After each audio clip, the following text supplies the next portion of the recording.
menjadi seorang penyiar itu apa ya, saya selalu punya rasa penasaran terhadap seorang penyiar. Dia ngobrol sendiri, ngomong sendiri di depan mikrofon, apa yang ada di pikirannya gitu kan. Jadi dari saya kecil memang saya sebenarnya dibilang cita-cita, bukan cita-cita yang saya kejar sampai harus jadi penyiar gitu, bukan. Tapi saya suka dengerin radio, saya suka denger orang siaran. Apalagi kalau siarannya enak, kalau siarannya seru gitu. Dan ternyata setelah saya menjadi, dulu waktu saya kecil saya suka ini. Zaman-zaman masih SD itu saya suka ngerekam, kalau zaman dulu pakai apa sih, mini kompo gitu ya, yang masih ada pakai kaset. Terus saya suka ngerekam suara saya sendiri. Sama sepupu saya nih yang ini, suka bikin radio-radioan zaman dulu. Kita ceritanya saya jadi penyiar, terus dia jadi apa namanya, bintang tamunya atau apalah itu saya tanya jawab. Ternyata setelah saya waktu itu saya diminta untuk mengisi satu acara di female radio, yaitu di Happy Morning, dan ternyata setelah saya cobain, kok enak ya, kok seru beneran gitu.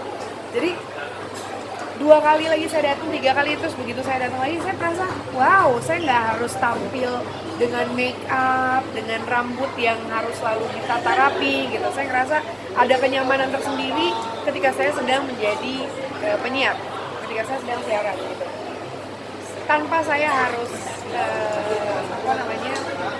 make up atau hairdo gitu. Tapi saya bisa mengutarakan apapun perasaan saya, apapun bisa bertukar cerita juga sama pendengar female gitu, sama pendengar di radio, yang saya merasa lebih dekat lah karena kita bisa berinteraksi langsung, walaupun lewat telepon gitu, tapi berinteraksi langsung. Karena biasanya kalau misalnya saya lagi pergi kemana, terus tentu ada yang liatin gitu, terus saya tanya, hai kenapa kok gitu, dia cuma bilang enggak, saya mau minta foto. Sebenarnya kalau misalnya mau minta foto, ketemu saya apa, mau minta tinggal ngomong aja gitu kan. Tapi kalau di sini tuh saya lebih, kalau di radio tuh saya ngerasa lebih dekat karena orang ini berani untuk tektokan sama saya gitu. Jadi saya ngerasa lebih dekat aja gitu. Nah, Sisi kan ini kan jam 6 pagi ya acaranya, itu gimana tuh? Dapat izin dari suami pagi-pagi? Oh, dapat izin banget dari suami saya. Suami saya dari pertama kali saya diminta untuk siaran di female di Happy Morning, suami saya nungguin kabarnya. Gimana siaran, aku dengerin kamu siaran, dia bilang. Terus gimana? Seru, kamu seru banget ngomongnya tadi sama Kinos gitu. Oh iya. Terus berapa kali ternyata aku datang lagi coba siaran lagi gitu, dan Rifan pun masih tetap dengerin terus, suka ketawa-tawa. Kadang-kadang dia telepon, kadang-kadang dia ikut jawab pertanyaan lewat WhatsApp-nya female gitu kan. Dan ternyata setelah saya diminta untuk menjadi penyiar di female radio, Rifat suami saya sangat mendukung banget gitu. Jadi nggak peduli itu mau jam 6 pagi atau apa. Bahkan manajer saya aja sempat bingung gara-gara biasanya kalau mau ada acara atau flight pagi gitu, dia manajer saya teleponin udah dari jam 4. Misalnya mau berangkat jam 6 gitu, dia udah teleponin udah dari malam, Sisi tidur cepat. Ini begitu dia telepon, saya udah rapi, iya udah berangkat. Hah? Kok tumben gitu. Jadi emang di mana ada niat, di situ ada jalan sih gitu. Dan saya semangat sekali untuk siaran di radio gitu. Jadi ya lagi menikmati banget menjadi penyiar. Kalau anak-anak sendiri, Jadi jam 6 pun juga nggak ada halangan, bukan halangan buat saya. kalau anak-anak sendiri gimana? Anak-anak, kenapa? Oh gampang. Jadi kalau mungkin yang agak yang agak berat awalnya buat saya adalah bukan bangun jam 6 paginya, tapi ketika mereka berangkat sekolah saya nggak ada di sana untuk mempersiapkan mereka sampai sekolah gitu. Tapi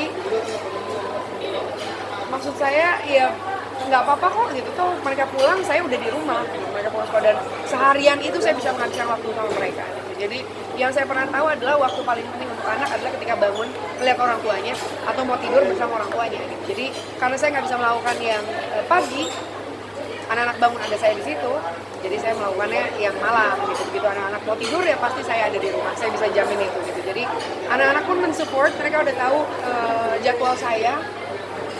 Jadi nggak masalah, kadang-kadang Maika cuma bilang, "Mam, besok mama pulang kerja, jemput Maika di sekolah ya." Jadi saya rasa anak-anak pun juga mendukung lagi. Nggak ada komplain, karena saya siaran dari jam 6 pagi sampai jam 10 siang. 10 pagi sampai jam 10 pagi. Selesai itu udah saya punya free time, kalau ada kerjaan lain saya lanjut kerja. Tapi kalau misalnya saya ada acara sama keluarga, biasanya saya sama seharian bisa bersama keluarga. Mbak Sisi sebelumnya kan Happy Morning itu identik sama Indy Barens. Itu seperti apa tanggapannya sekarang? Posisi Indy Barens digantikan sama Mbak Sisi itu seperti apa sih tanggapan Mbak Sisi sendiri? Oh, kalau saya nggak berusaha. Maksudnya saya nggak membandingkan. Kalau buat saya Tendi itu udah luar biasa, udah nggak ada saingannya lagi gitu. Saya bukan mau menggantikan Tendi, nggak sama sekali gitu. Cuma saya banyak bertanya juga waktu itu kalau ketemu dulu kalau lagi ketemu terus bertanya seru apa enggak sih jadi penyiar, tanya sama Kinos juga gitu. Memang saya masih baru di sini tapi saya menemukan kenyamanan dan saya yakin saya bisa fit in di dunia siaran ini gitu, dunia penyiaran ini. Jadi memang saya masih belajar, saya masih baru banget di female, baru 3 bulan ya, baru 3 bulan gitu. Jadi ya masih banyak belajar tapi alhamdulillah saya udah ngerasain kenyamanannya. Kan ditempati di jam 6 pagi sampai jam 10 katanya jam prime time, tapi di sisi lain kan mungkin